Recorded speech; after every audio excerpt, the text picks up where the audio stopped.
We can start with a little LSU football as a big. Now, this is something that had maybe been rumored for a while. Okay, real quick, where does the LSU offensive line stand at this point after the transfer dust has settled? You have Emory Jones and Will Campbell as your starting tackles. You have Charles Turner as your starting center. So we're going to put Garrett Dellinger as one of your starting guards. And why am I blanking right now, Jake? On Miles Frazier. Then you got Miles Frazier. You still got Shorts? No, he's gone. And then you have obviously Charles Turner at the center position. Yeah, I said Turner at center. You got Marlon Martinez, who is at this point I'm willing to say starting caliber player, and he gives you great depth on the inside. But I think, are those the only 6? Am I missing someone who's played significantly here? Because you had the rest of the guys that you were trying to look for. They've been in the portal and since gone elsewhere. Yes, and so make no mistake, having 6 guys as returning starters is really good. Let's not gloss over that. That is excellent, but it's not as good as it could be necessarily. And what's better than 6, 7? Like, you're right on the edge of being thin when you have 6 guys. Now, and granted, look, also you got big time freshmen coming in that potentially, after what we saw last year, you suddenly probably have more belief that they could come in and maybe play. I mean, so Lance Hurd certainly looks the part. He's certainly talking the part.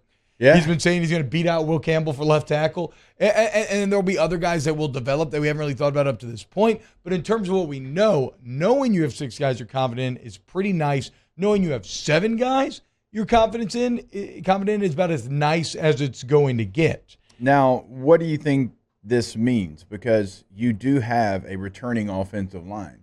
Now, you lost some pieces and you had some positions where you rotated, but you do basically bring back a starting offensive line. It tells me there's going to be either position battles, which I feel like there's certainly going to be, and there might be some shift in movement as far as what some guys are playing, because you have guys across that line that have played multiple positions, interior and tackle.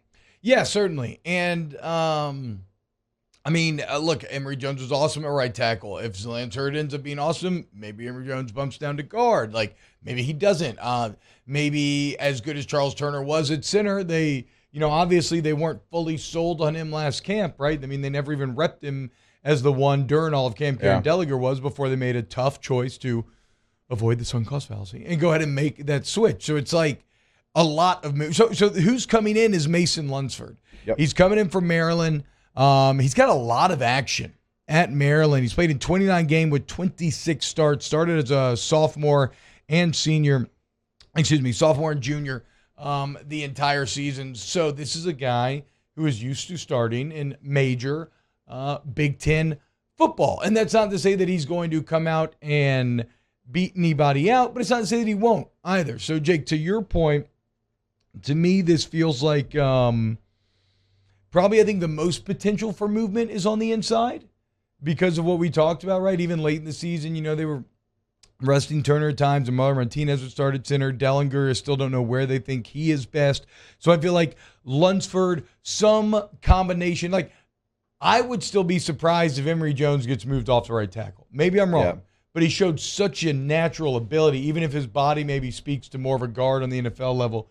He showed such a natural ability to handle the pass rush last year that, like, I feel like your tackles are set. And then once you get past that, I think the middle 3 will be some mixture of Frazier, Dellinger, Martinez, Turner, and Lunsford. And then everybody kind of works out from that. So to kind of give you an idea, on 3, they grade transfers. You get a score, and like Marcus Dumerville, who's leaving to actually go to Maryland. Yeah. Right. So you're gaining 1 from Maryland, losing 1 to Maryland. His score was 86. Denver Harris, very talented corner from A&M, he's in 94. Walker Howard, obviously highly touted in high school, is in 88 as he transfers to Ole Miss. Omar Spates from Oregon State in 91, just to kind of give you an idea of the score. Lunsford's in 89. Damn. So, on 3 has him. He was an 82.20 recruit when he came out of high school. In the portal, he's an 89. So you're talking about he has a higher score in the transfer portal market than a Walker Howard. Yeah, and it makes sense as he has proven. Like we said, Right. he played a team best 917 snaps in 2021. Maybe most impressively, Jake, last season, throw the ball a lot at Maryland. In 381 pass blocking opportunities, not a single sack given up.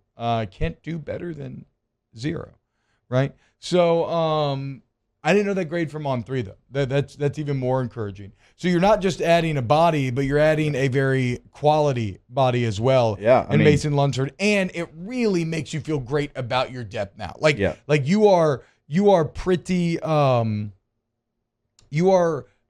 look, maybe Lunsford factors in those tackle battles. Again, those doors are not closed.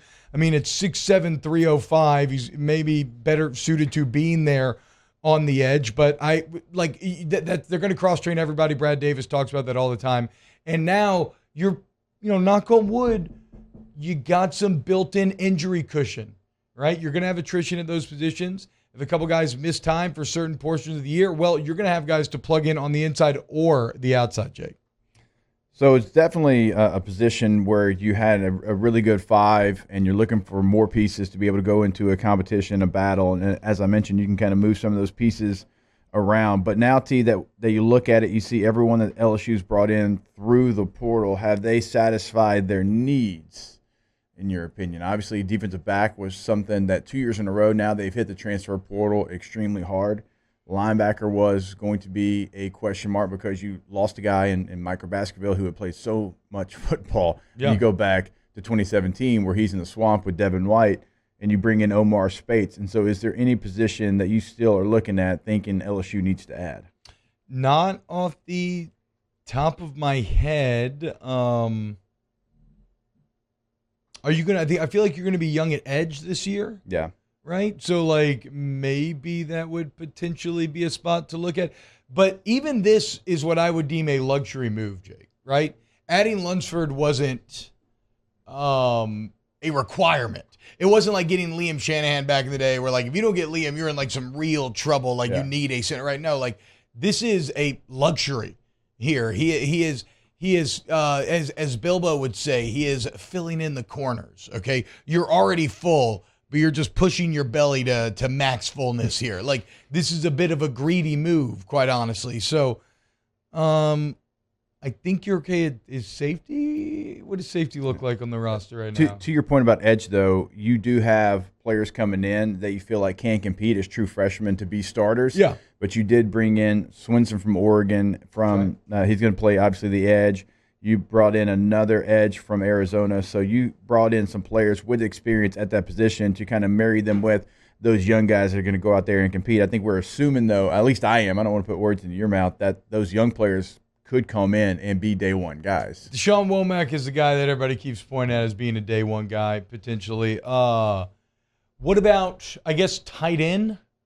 I mean, you got a couple recruits that you're excited about? You signed about feels like 17 of them, which is a good thing, which is a great thing, which is something you absolutely had to. You had to bring it. I remember going to spring practice, even training camp last year, and you see your offensive coordinator coaching a position that had 2 scholarship guys. One started his career as a walk-on, though, in Mashburn, right? And it was I think they had 3 or 4 total bodies in that position group. So you were extremely thin there, and you were able to try to get the most out of that position. And thankfully, you brought in a Mason Taylor that, speaking of day one guys, he literally, he started the Florida State game, and we saw how much better he got throughout the year. But you brought in a lot of players through this class to be able to go out there and compete for that position. Yeah, so I think in having this conversation, you start to see how full the LSU roster is and how filled out. And it is a massive credit to a man that, in my opinion, has been not wrongfully critiqued, but, I always want to give,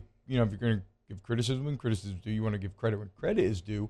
And Brian Polian, as the kind of overseer, the architect, the roster manager, something he's told us he had a passion for when he took the job and came down here with Brian Kelly. Remember, we had him on the radio, and he talked about his passion for roster building. Here we sit a year later, and LSU has done a hell of a job. Look at LSU's roster last year entering spring and the roster this year entering spring, and understand the credit that Polian and that entire staff and the personnel department deserves. Great job there.